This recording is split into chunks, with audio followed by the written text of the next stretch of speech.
হে নবী, আপনি আমার পরিচয়টা এইভাবে দেন, আপনি আমার পরিচয়টা এইভাবে দেন। শোনা যাচ্ছে? আপনি আমার পরিচয়টা এইভাবে দেন, কুল হুয়াল্লাহু আহাদ, আল্লাহ এক, আল্লাহ একক, আল্লাহুস সামাদ, আল্লাহ অমুখাপেক্ষী, আল্লাহ কারো মুখাপেক্ষী নন, আল্লাহ কারো ধার ধারে না। লাম ইয়ালিদ ওয়া লাম ইউলাদ, আল্লাহ তাআলাকে কেউ বানায় নাই, তিনিও কাউকে জন্ম দেন না। ওয়া লাম ইয়াকুল লাহু কুফুয়ান আহাদ, আর আল্লাহ তাআলার সমকক্ষ কেউ নাই।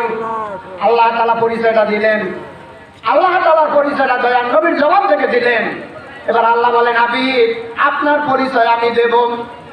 ওয়ারাফানা লাকা যিকরাক, নবী গো আপনার পজিশন, আপনার মর্যাদা, আপনার বুজুর্গি, আপনার শহরাত, আপনার জিকির আমি আল্লাহ উঁচু করে দিয়েছি। বলে নারায়ে তাকবীর। আমার নবীর পজিশন আল্লাহ উঁচু কিভাবে করলেন দেখেন। আশহাদু আন্না মুহাম্মাদার রাসূলুল্লাহ। নামাজের মধ্যে দয়ার নবীর নাম আছে, আযানের মধ্যে দয়ার নবীর নাম আছে, ইকামতে দয়ার নবীর নাম আছে, কোরআনে কারীমের ভিতরে প্রত্যেকটা অক্ষরে অক্ষরে আমার নবীর নাম আছে। বলবো কোন সময়?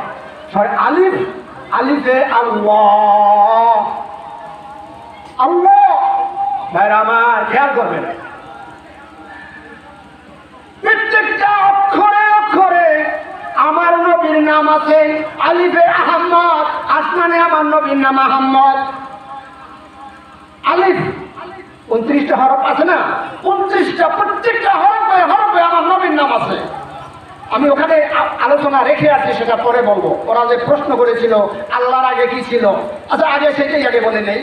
বলছে আল্লাহর আগে কি ছিল, আল্লাহ এখন করে কি, আর আল্লাহ যদি আল্লাহ কি করেন, আর আল্লাহ যদি